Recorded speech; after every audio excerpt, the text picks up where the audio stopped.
Hey guys, welcome back to the channel. In today's video, we will be looking at new doorbell footage from the Airbnb, which is very interesting, and who told Warren that Jay knocked on the door next to the Airbnb. Also, Lucy said she woke up to a phone call, but not from Jay, it was from someone else. The first thing that we will be looking at in today's video is the doorbell footage, because this is very interesting, and this was posted by someone called Zoe, who is doing a good job covering this case, so make sure to go and check out her page.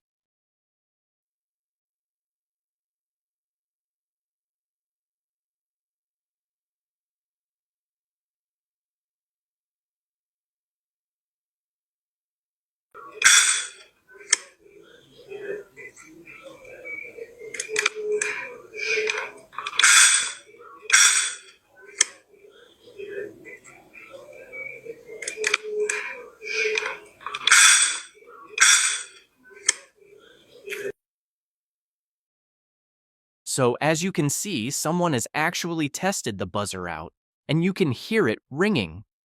So I would say that this confirms there was a buzzer at the Airbnb, but people have questioned it and said that it's too quiet to be a buzzer and that it's not loud enough to wake Jay up or make him feel a bit scared like Ayub says. But it's actually good that we have this footage, and you guys can leave your opinions down below. But someone has tried the buzzer and it does work, and I doubt this video was faked. So the reason I think it's good is because it's something that we know for a fact now. It doesn't lead us to find out what actually happened to Jay, but it's something that was questioned and has now been answered, which we don't get much of in this case. So it looks like Ayub is telling the truth about the buzzer. So that's one less lie that he's told, even though, before I saw this, I did think he was lying about it.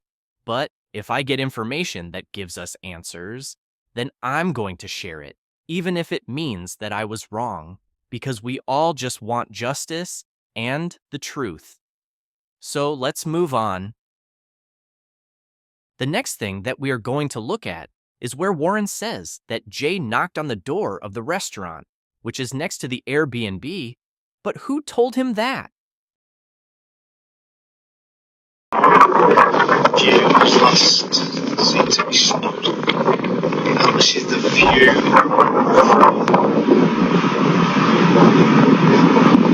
As you can see, the village, well, houses are due. I've come out.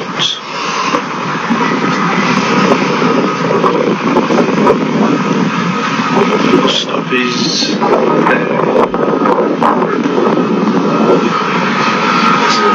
They say there's turned left.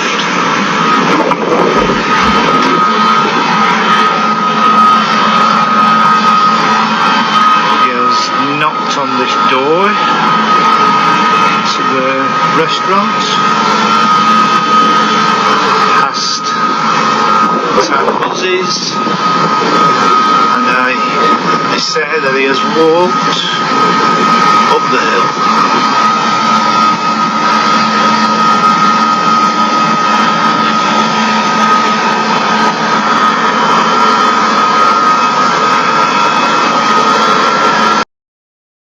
So you can see that Warren says that Jay apparently knocked on the door, which is right next to the Airbnb, and asked about the bus times.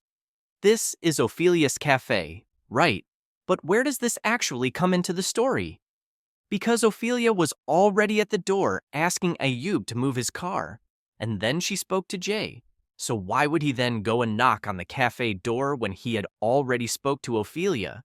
Because if you remember, Ayub says that he saw Jay in his wing mirror while he was moving the car, and Jay was talking to Ophelia. In Ophelia's statement, she says that she told Jay twice about the bus times. So when Jay asked her for the second time, could this be when he knocked on the door?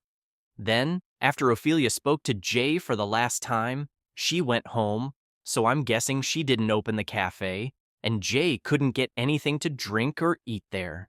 So why did Ophelia even turn up in the first place if she wasn't going to open the cafe? I always found it very strange, because if we base it off their narrative, and if Ophelia didn't turn up that morning and ask Ayub to move his car, then would Jay have even left the Airbnb at all? Or did Jay see this as a chance of leaving the Airbnb because he feared for his safety? But what we do know is that Ophelia definitely needed to be there that morning, not to open the cafe, but for another reason. Did she leave something there that she needed, or was it something else? The last thing that we are going to look at is something that shocked me when I first heard it, because I know we have seen messages between these two that revealed Lucy had lied. But after finding the full clip, this just confirms it. Them face to face, and I felt like I was getting fobbed off on the phone again. When I arrived, I was told I could not make a report.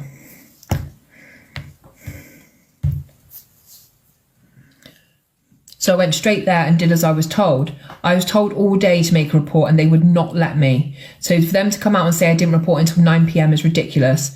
And lastly, to address the outgoing phone call, I was woken up by a phone call to tell me that Jay was out in the mountains. So she says she was woken up by a phone call, but it wasn't Jay, but she doesn't say who. This call was off my friend who called me and told me he'd spoken to Jay and he was up in the mountains and his phone was going to die. So that can't be true. So Lucy's in the room. That's fine. I told Lucy I wouldn't show her messages. I'm not showing her messages. And obviously with everything that's come out today, with the new Mark thing, everything Lucy has said up to this point is a lie. So Lucy did wake up to a phone call that morning, but it wasn't from Jay. It was from her friend who told her that Jay was up in the mountains and he had no charge in his phone. I think we can all take a very good guess who this friend is. Maybe Brandon, seeing as he always pops up in Lucy's stories mainly and finds his way right in the middle of it again. So does this confirm that Brandon spoke to Jay while he was on 1%? And another thing I noticed is that surely, while Jay and Brad were on call, they would have spoke about how much charge Jay has, because Lucy called him straight after Brad, and their call lasted around 2 to 3 minutes apparently. So that means Jay would have been on low charge while he was speaking to Brad, and would have cut himself on a cactus and fell in a ditch, while on call to Lucy.